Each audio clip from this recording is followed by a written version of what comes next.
The summer of '82 was dry enough to crack the creek bed. Dust devils spinning across the yard like they were looking for something to take. A farm sat in a pocket off Little Laurel Fork. Red clay so poor even the kudzu gave up halfway up the hill. That is said the land was tied, but the bank didn't care about tied. It wanted payments. Ollie and me were raised more like brothers than cousins. Same age, same height, same stubborn streak. He showed up at dusk one evening, eyes wild, shirt stuck to him with sweat. Said his daddy and the old man from up the hollow had a way to wake the corn, an old way they'd sworn never to use again after what happened to Uncle Jonah back in '53. I laughed till I saw he wasn't joking. The corn was all we had left. Without it, we'd lose the place by fall. We walked the deer path after supper, moon thin but bright enough to sieve the leaves. Ollie carried a mason jar of something dark that sloshed thick. The clearing behind his daddy's barn was nothing special, just a half-acre of stunted stalks, tassels brown before they'd even thought to silk. The men were already there, 7 of them, faces I'd known my whole life but looked different in the moonlight, older, hungry. They dug a shallow trench around the rows, narrow as a grave, lined with the river stones gone black and shiny. The preacher stood at the head, Brother Lemuel, who lost his church years back for preaching fire when folks wanted comfort. He held a skinning knife, blade catching the moon like it was thirsty. They didn't speak much, just nodding when we came up. Ollie rolled his trousers to the knee and stepped in first, barefoot like the rest. I hung back till Brother Lemuel looked at me, eyes flat. "Ground's gotta taste family," he said, voice low. "Else it'll take what it wants anyway." One by one they cut. Quick slash across the meat of the forearm, blood dripping slow into the trench. The earth drank it greedy, dark spreading like ink on paper. Steam rose though the night was warm, smelling of iron and wet clay. When it was my turn, the knife was warm from their hands. I pressed it to my wrist, felt the skin part, and the pull was immediate, like the ground leaned up and sucked. My knees went weak. Ollie caught my elbow and whispered, "Easy, Delma, just a little."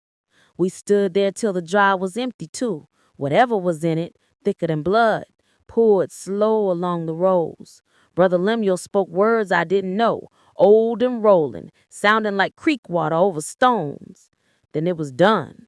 The men rolled sleeves down, shook hands like they just finished plowing, and walked off separate ways. Ollie and me headed home quiet, arms throbbing in the same place. I asked what happened to Uncle Jonah. Ollie said I didn't want to know.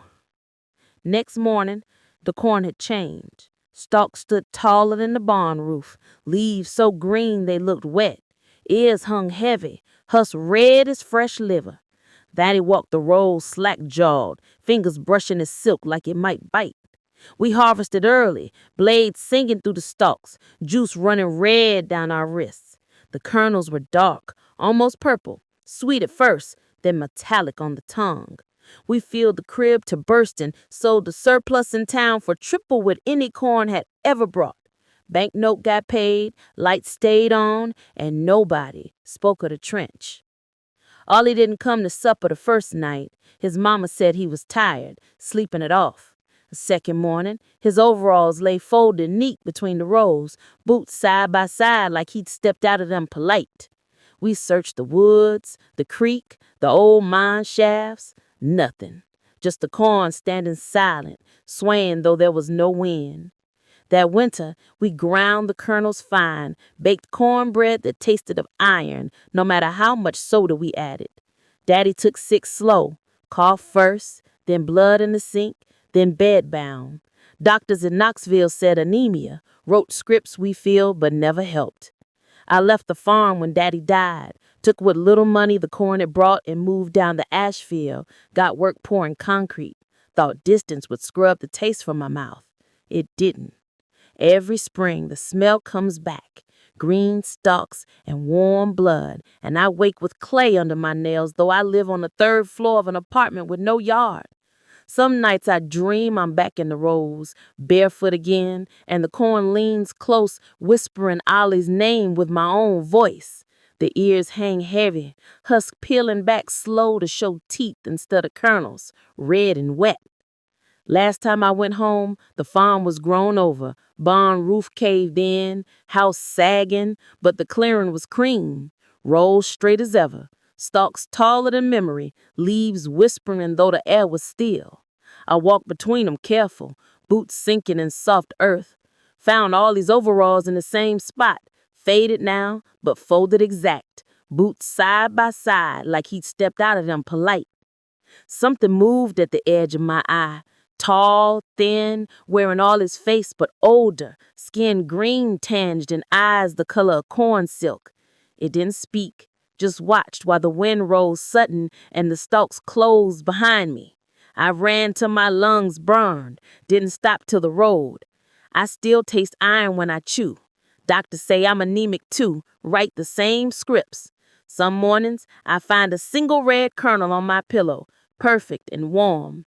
I sweep it into the trash, but the smell lingers, sweet and wrong. The clearing waits, patient as death.